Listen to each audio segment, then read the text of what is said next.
Wow, Jeddah turned out not to be as boring as last year. You know, it turned out to be a pretty good race. Maybe it's the fact that Ollie Behrman replaced Carlos Sainz and became the third youngest driver to ever drive for F1. I thought that Ollie Behrman drove a fantastic race, especially for someone who only got FP3 at, to practice. He qualified 11th, just 0.03 seconds off of Q3 time. He nearly outqualified Hamilton, and then in the race, he got a few overtakes. He overtook Joe. He overtook Magnussen. He overtook Hulkenberg. He got some overtakes. So it wasn't with Nick DeVries, where basically Nick DeVries just inherited his positions. He just stayed 10th, This time he overtook, although with a faster car, but for someone who hasn't really had the experience of being in an F1 car and had less experience, like Nick DeVries was like 28. He was like 28. He's driven many test sessions in an F1 car and has had more experience in open wheel car. Whereas Ollie Behrman's only 18 years old, third youngest person to drive ever, and got points on debut.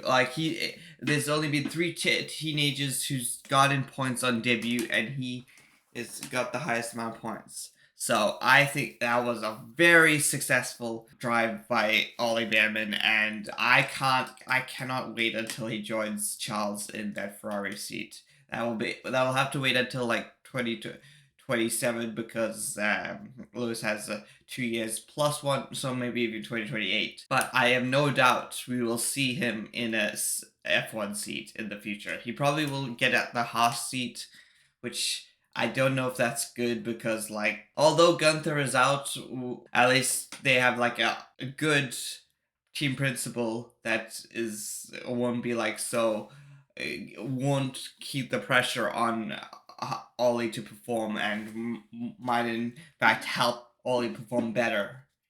It still is Haas, so. But we shall see. Either way, I'm just so excited to root for him. Next, we gotta talk about the top three finishes. We got Max Verstappen in first, Perez in second, and then Charles in third. It was just so, like the Red Bull is just so far ahead. Although Ferrari made the mistake of being too conservative for this race, so like Charles was having a way more loaded rear wing, so like he had like basically no straight line speed. He was losing time to Norris on one tires because like he had no speed in the straights. So if the Ferrari had been set up right, who knows? Who knows where it would have been? But either way, it was a fantastic race. I could see this year being Charles's Max Verstappen 2020, where Max Verstappen was like best of the rest in 2020, like just getting points wherever Mercedes did not get points, And this time it will be Charles just getting points where being best of the rest and being up there with the and getting whatever points that Red Bull hoped to drop or something. But that's what I can see happening. And interesting strategy between although Ollie Behrman has now the thing to say that he passed Norris and Hamilton. He was ahead of Hamilton and Norris.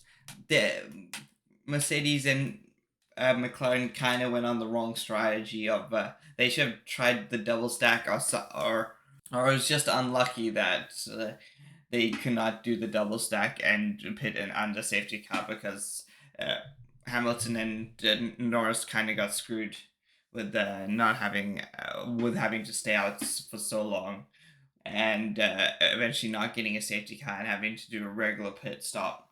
And so they got 9th and 10th, but does not take away the achievement of Ollie because he did like even with the faster tires that the Mercedes and McLaren had, and everyone was expecting that Norris and Hamilton to catch up. Ollie managed his pace well to keep them back. And also Hamilton was fantastic that race, like keeping Piastri back. Like at one point Piastri was challenging Leclerc because it looked like at that point his car was like really fast. He placed his car super well and just kept that position every single time, and it was fantastic to see that. And then we got Magnussen having a bunch of penalties, he collided with someone and then went off the track on another one, and then I think he got like 3 penalties. It was just a terrible race for Magnussen, having so many, I think like 20-second penalty. But he kind of redeemed himself by defending super well, so that against and creating a DRS train behind him, so that Hulkenberg could get points. So I mean, I don't think Haas are too unhappy with his performance, you know. And yeah, that was basically it. It was an interesting race. We got Charles back on the podium. We got to learn a little bit more about the cars and where it will end up. Looks like Red Bull is just like too far. Even Perez, like as long as Perez doesn't qualify below P3, he should be fine. Yeah. And another stat to show how great Ollie was that Jeddah 2023, the gap between Leclerc and Sainz in qualifying was 0.514. In 2024, the gap between Ollie and Leclerc was 0.53. So he basically had the same gap to Leclerc as Sainz had to Leclerc. So we could assume Carlos wouldn't really have done that much better than Ollie has. He might have passed George Russell, but he would probably only get one position more than Charles, if we can assume based on those numbers, you know. So that, like, in itself, like, he performed like an F1 driver, and he only had one free practice session to practice, you know. That is incredible. That's what I want to leave it off. I hope you guys enjoyed this review. Hit that like button, subscribe, share, and I'll see you in the next video.